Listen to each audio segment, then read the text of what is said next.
I still remember my school days when I wasn't at the top of my class. I was never good at sports, and I was never anyone's favorite student. But still, whenever I entered the class, there was complete silence, and even the bullies had a scared look, as if they had seen a monster. And no, I'm not bragging that I was a bully in school, or that I had big muscles. It's all because everyone respected me, not out of kindness, but out of fear. Most people think that respect is given, but for me, respect is either earned or taken, and I decided to take it from every student and every teacher in the school. This is not your typical how-to video or some random ChatGPT crap. This is not a guide on how to bully others, nor is it some strategy. This is some real dark psychology and tactics that I used in my school life to make everyone bow before me. I have broken this into 4 easy chapters that you can learn in a week and use to control the whole school. I will also be showing you some incidents that I encountered in my own school life and how I used these tactics to rule over the other person. However, the real deal is the last chapter that I still use to this very day in my university to assert my dominance.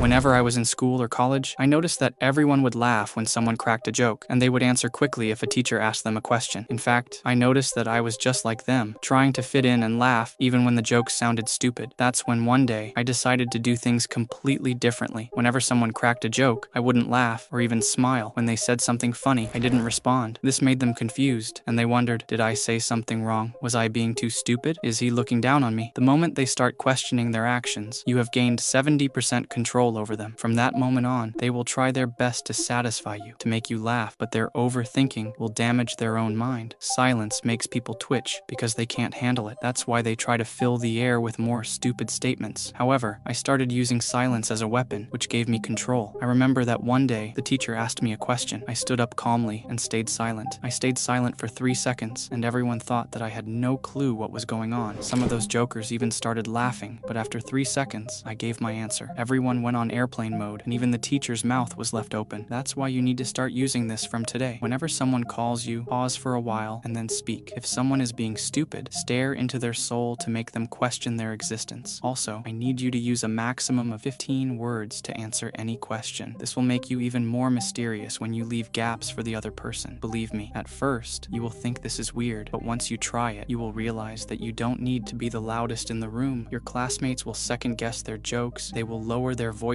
and they will need to look at each other before talking to you, as if they are bowing for permission.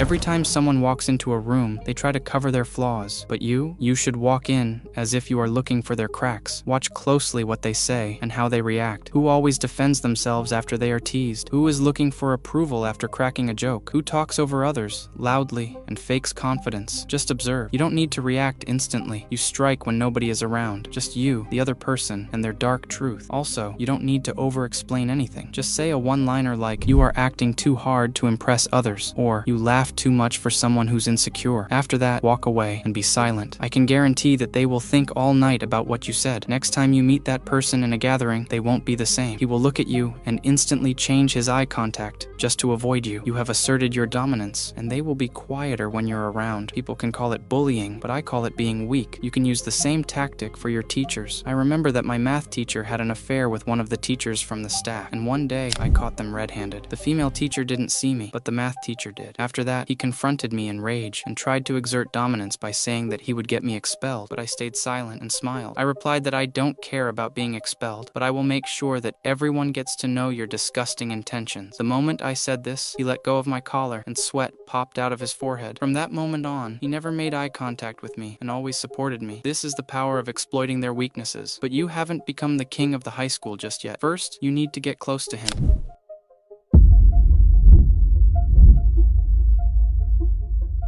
Every class has a loudmouth. Everyone laughs with him. Everyone listens to this guy. Nobody hates him, and I had the same brat in my class. Instead of hating him, I started studying him. I even praised him a couple of times so that I could get into his circle. He started trusting me, but I was already planting some seeds. Whenever he was late, I would talk to his friends and tell them about his strange patterns, like the jokes he copied from others, or the information he just saw on an Instagram reel. I didn't insult him, nor did I compare myself, and people started noticing these things too. This guy was the center of attention, but I just told his flaws to 2 of his close friends. They told 5 others, and in just a week, everybody was laughing at him, not with him. He was repeating the same old lame jokes, but he started forcing them, which made him look even worse. By the end of the year, he was a nobody, and I was the new center of attention because I was calm, mysterious, and not a loudmouth. So, start using this now. Compliment someone who tries to be a people pleaser. Don't be jealous, don't be harsh, just criticize them softly. Although this is a very dark tactic, it can be dangerous for you, since not everyone takes criticism lightly. So, beware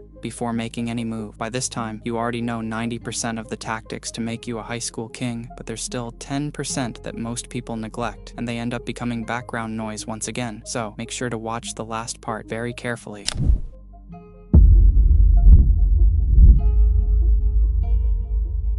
People expect you to do 2 things, either follow them or rebel. Well, you don't need to do either. You don't need to follow the rules, nor break them. You just need to play dumb. There is a topper in your class, right? He always gets good marks, acing every paper, every quiz, and every presentation. Then there are those called the backbenchers. They don't study, they don't care, and they are dumb as hell. Now, what you need to do is be the topper while acting like a backbencher. If you have a quiz tomorrow, but it doesn't count much, prepare it well, but leave some mistakes in it. You act average, and everyone thinks that you really are an average student. You know the answer to the question, but you don't give it. You doodle in class. But when it comes to the exams, when it matters the most, you strike clean, with precision and accuracy. I remember back when I was in college, I had a friend who would always get lower marks than me. I would be in the top 5, and he would be in the bottom 5. Fast forward to the final year exams, he kicked my butt in the finals and scored even more than me. He was acting dumb while playing everyone else. That's what you need to do. Be the friend who says, I didn't study, but still aces the exam. Study when it matters the most, because this way, people will think that you are even smarter than the rest of the class toppers, who always study, yet don't even come close to you. They will come to you for tips, tricks, and even ask for your help. Teachers also like students who don't brag, show off, and just land the finishing blow with their results. That's how you make everyone bow before you.